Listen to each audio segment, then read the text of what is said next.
siang teman-teman Jayakarta News Channel. Saat ini kita bersama Bapak Martin Huta Barat. Beliau 20 tahun mengabdikan dirinya di BP7 Pusat. Sekarang kita pengen tanya nih, bagaimana pandangan beliau secara khusus mengenai BP7 yang sudah tidak ada dan penerapannya pada saat ini tentang Pancasila. Silakan Pak Martin. BP7 itu memiliki jasa sangat besar melakukan penataran pemasyarakatan Pancasila selama 20 tahun sebelum akhirnya BP7 dibubarkan. Pada saat kita mengalami krisis politik yang luar biasa di masa peralihan Orde Baru ke Reformasi, kita bersyukur bahwa seluruh Indonesia tidak ada satupun wilayah ataupun provinsi yang ingin memisahkan diri dari NKRI. Ini berbeda dengan pengalaman Uni Soviet, berbeda dengan pengalaman Yugoslavia.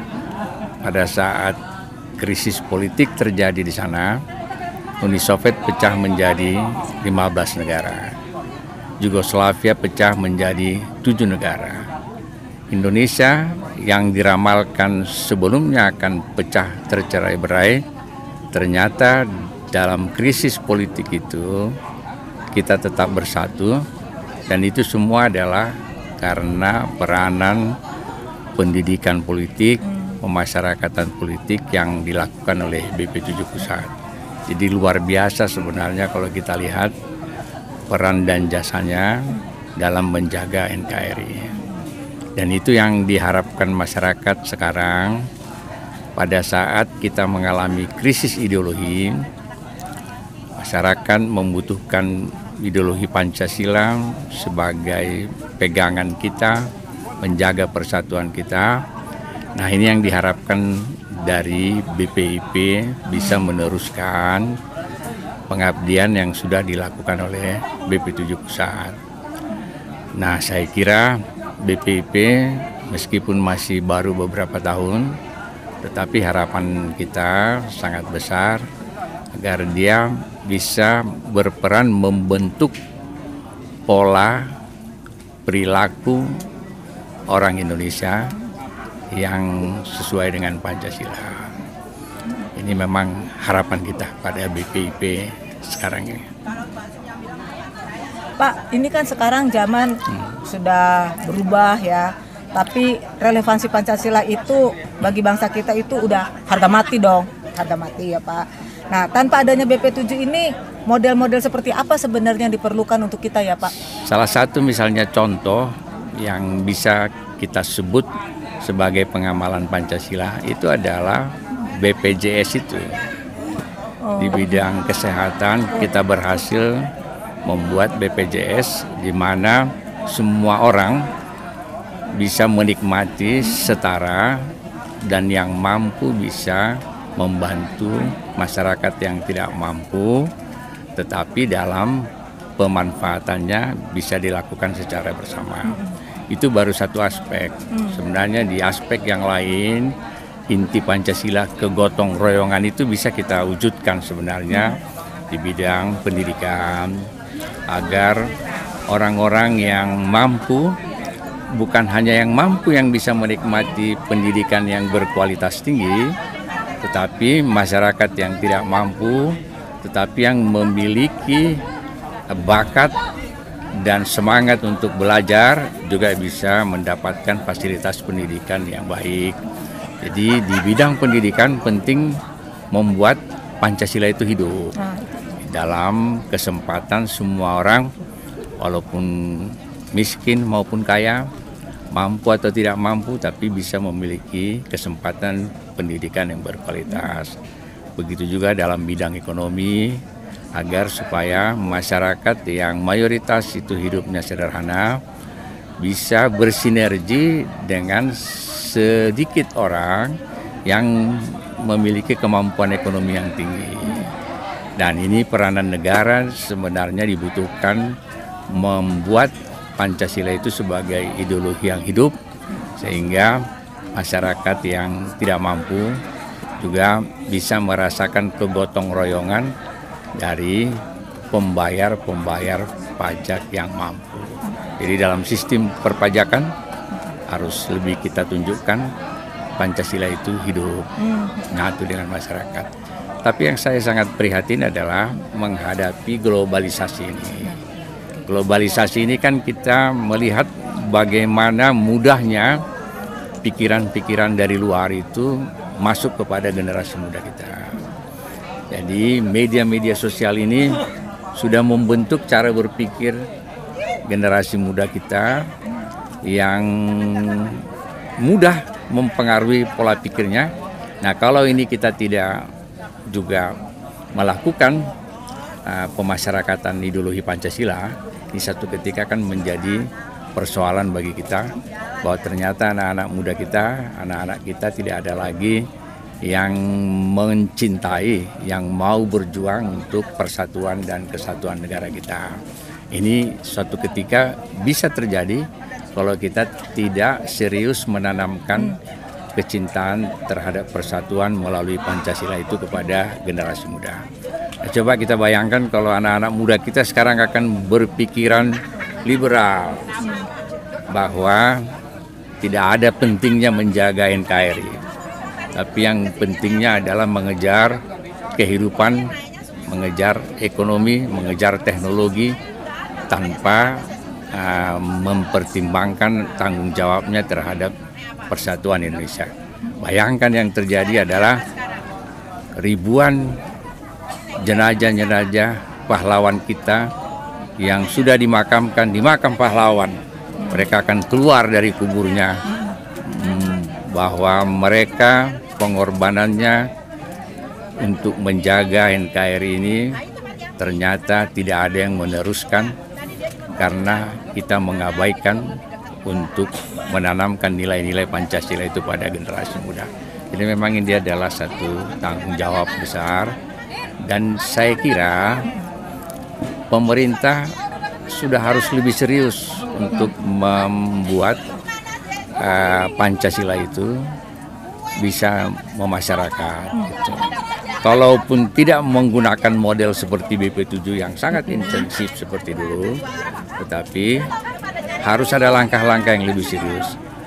Saya melihat keseriusan itu sangat kurang. Nah, saya kira fakta yang ada adalah ratusan orang, ribuan orang bicara tentang Pancasila, tetapi tidak ada yang sama persepsinya mengenai apa itu Pancasila. Antara satu pejabat dengan pejabat yang lain, antara satu partai dengan partai yang lain, atau antara seorang pengajar dengan pengajar yang lain. Pada saat dia membicarakan Pancasila, persepsi dia dengan orang lain tidak ada yang sama.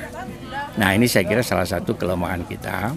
Kalau dulu pada masa BP7 pusat ada, dia mengajarkan Pancasila itu dengan ukuran-ukuran menggunakan 36 butir Pancasila. Jadi ada pegangan kita, ada persepsi kita yang sama dalam memahami Pancasila dengan 36 butir-butir P4 itu.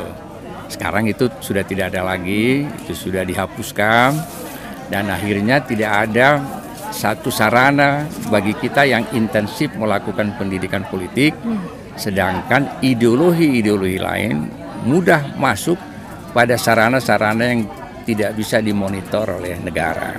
Tetapi mereka bisa intensif mengajarkan ideologi-ideologi lain yang bertentangan dengan Pancasila, dan itu saya kira menjadi tantangan pada kita, apalagi dengan adanya globalisasi ini, ideologi-ideologi luar mudah masuk, dan kita tidak memiliki kesempatan menapis ideologi itu karena kita tidak serius, tidak intensif untuk mengajarkan Pancasila ini kepada masyarakat, khususnya kepada generasi muda kita. Jadi gimana dong, Pak? Harusnya kita menyikapinya, Pak? Ya, kita harus mendorong agar pemerintah menggunakan BPIP itu sebagai satu lembaga yang menggantikan peran BP7, tetapi aktivitasnya itu harus lebih dalam, lebih luas, lebih intensif, karena tantangannya sangat besar. Ya. Tantangannya sangat besar, jadi BPIP itu harus kita dorong untuk bisa melakukan peranannya yang lebih besar. Sebab soal ideologi ini kita tidak bisa main-main. Ini soal hidup matinya negara persatuan kita, NKRI kita. Kita tidak bisa main-main. Kalaupun kita harus melakukan indoktrinasi kepada masyarakat, mengindoktrinasi masyarakat generasi muda terhadap ideologi Pancasila, tidak ada salahnya. Karena memang itu tugas negara. Tugas negara menjaga keutuhan bangsanya, kalau perlu dengan segala usaha untuk bisa tumbuh rasa semangat menjaga persatuan itu di kalangan masyarakat, khususnya di kalangan generasi muda. Itu adalah tugas utama negara sebenarnya, menjaga Indonesia ini tetap bersatu seperti yang diproklamasikan oleh para pendiri negara kita. Pak, tapi ada satu nih Pak, pertanyaan penting sih menurut saya Pak. Tanpa adanya BP7 nih, apakah Bapak melihat ada indikasi kemunduran pemahaman Pak dari anak-anak bangsa tentang nilai-nilai Pancasila? Tanpa adanya BP7, Bapak lihat nggak ada indikasi kemunduran? Ya, kalau kita lihat zaman sekarang dengan pada masa BP7 dulu, zaman sekarang kan banyak sekali orang yang meragukan persatuan dan kesatuan kita. Banyak sekali pernyataan-pernyataan yang sinis terhadap persatuan dan kesatuan kita. Kalau masa BP7 dulu, tidak pernah kita dengar itu. Kita semua sudah melihat NKRI itu harga mati.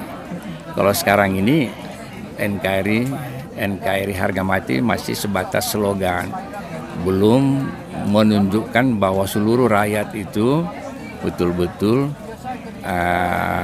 menghayati slogan tersebut. Nah, itu membuat kita melihat bahwa mengaktualisasikan Pancasila itu tidak boleh terlambat lagi.